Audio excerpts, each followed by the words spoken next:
Doctor Yasmin Rashid से किसी की मुलाकात हुई और उन्होंने उस मुलाकात में कहा कि अब मेरी तबीयत ठीक नहीं है, मुझे नहीं लगता कि मैं शायद कभी इस जेल से बाहर निकल सकूंगी। काजी फाइज ईसा के साथ ये प्रॉमिस किया गया था कि आपको एक्सटेंशन दी जाएगी, आइन में तरमीम की जाएगी, लेकिन वो आइन में तरमीम नहीं हो सकी। नाज़रीन, आपको याद होगा मियां नवाज शरीफ साहब से पूछा गया था कि आपके जो असासे हैं वो आपकी आमदन से ज़ायद, उन्होंने कहा था मेरे असासे हैं, आपको क्या है कि अब ज़रूरी नहीं है कि लोग इमरान खान के लिए निकलें।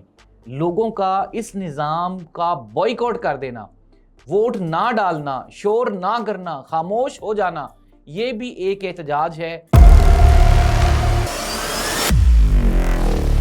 नाज़रीन, मैं हूँ जाहिद अब्बास नकवी, आप देख रहे हैं हमारा सोशल मीडिया चैनल। आपसे रिक्वेस्ट है कि हमें सब्सक्राइब करें, अपने कमेंट से ज़रूर आगाह करें।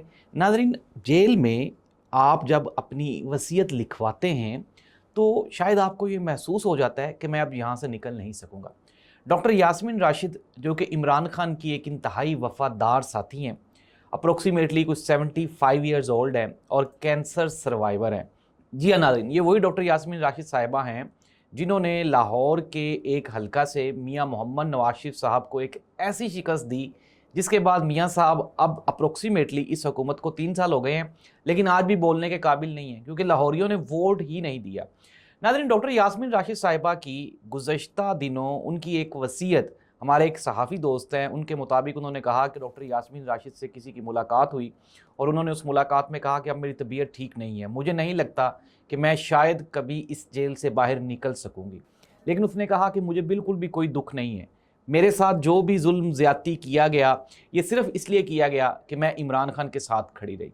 और उन्होंने कहा कि मेरी ये वसीयत है पाकिस्तानियों के लिए कि अगर मैं मर जाऊं तो आपने कभी भी इमरान खान का साथ नहीं छोड़ना। नाज़रीन, साथ ही साथ उसने कहा कि जो सोशल मीडिया इन्फ्लुएंसर्स हैं, जो ओवरसीज़ पाकिस्तानी हैं, उनसे ये मेरी स्पेशल रिक्वेस्ट है कि वो इमरान खान के लिए, पाकिस्तान तहरीक इंसाफ के लिए और पाकिस्तान में जमहूरियत की बहाली के लिए हमेशा आवाज़ उठाते रहें। ये वही कैंसर सर्वाइवर 75 साला PTI की रुकने असम्बली डॉक्टर यास्मीन राशिद साहिबा हैं जिनको 9 मई केसेस में अप्रोक्सीमेटली को 300 साल की कैद सुना दी गई है। नाज़रीन, पाकिस्तान का निज़ाम इंसाफ जिसके ऊपर सवालिया निशान पूरी दुनिया में उठाए जाते हैं, एक मरतबा दोबारा फिर दुनिया के सामने नंगा हुआ जब काजी फाइज ईसा ने एक इंटरनेशनल मीडिया चैनल को इंटरव्यू देते हुए उसमें ये कहा कि मैंने इमरान खान और PTI के ख़िलाफ़ जो फैसले दिए उसमें मेरी मर्ज़ी शामिल नहीं थी। साथ ही साथ काजी फाइज ईसा ने यह भी कहा कि पाकिस्तान में जो चीफ जस्टिस ऑफ पाकिस्तान होता है उसके फैसले आज़ाद नहीं होते। समटाइम्स कुछ फैसले ऐसे होते हैं जिनका मीडिया, सोशल मीडिया को दूर दूर तक भी अंदाज़ा नहीं होता, लेकिन वो फैसले आ रहे होते हैं। एक सवालिया निशान। नाज़रीन, काजी फाइज ईसा ने मौजूदा निज़ाम, हुकूमत, इस्टेब्लिशमेंट, नून लीग, पीपल्स पार्टी को दुनिया के सामने नंगा क्यों किया?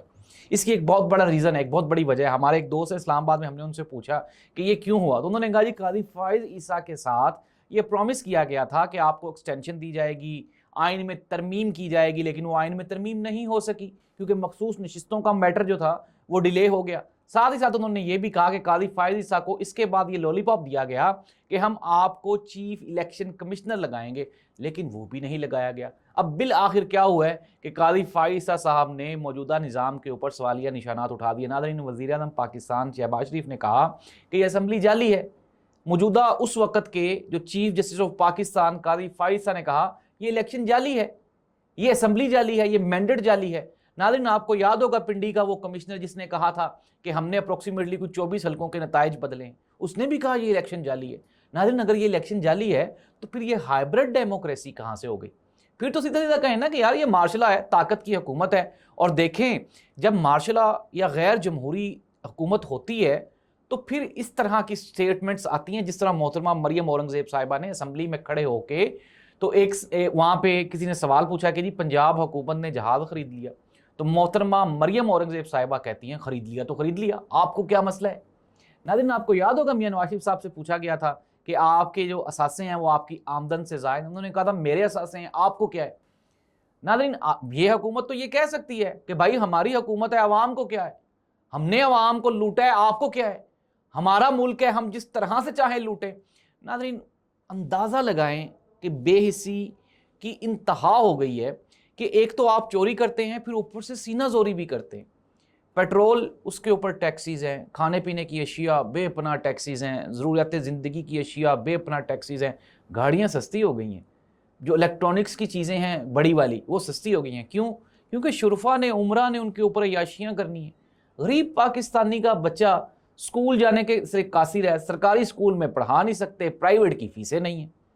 تو ناظرین یہ حالات ہے. کنکلوڈ کر لیتے ہیں. قاضی فائزہ صاحب کی گواہی اور اس کے بعد محترمہ مریم اورنگزیب صاحبہ کا یہ جو سٹیٹمنٹ ہے وہ، اور ڈاکٹر یاسمین راشد کی یہ جو آخری وصیت ہے، یہ ناظرین یہ مہر ثبت کرتے ہیں اس چیز پہ کہ یہ جو نظام ہے یہ اپنی موت آپ مر چکا ہے. کسی کہنے والے نے کہا تھا کہ اب ضروری نہیں ہے کہ لوگ عمران خان کے لیے نکلیں. لوگوں کا اس نظام کا بائیکاٹ کر دینا، ووٹ نہ ڈالنا، شور نہ کرنا، خاموش ہو جانا، یہ بھی ایک احتجاج ہے جو کہ یہ ثابت کرتا ہے کہ موجودہ نظام عوام کے خلاف کھڑا ہے. اس دعا کے ساتھ اللہ اس ملک اور قوم کا حامی و ناصر ہو. اللہ حافظ.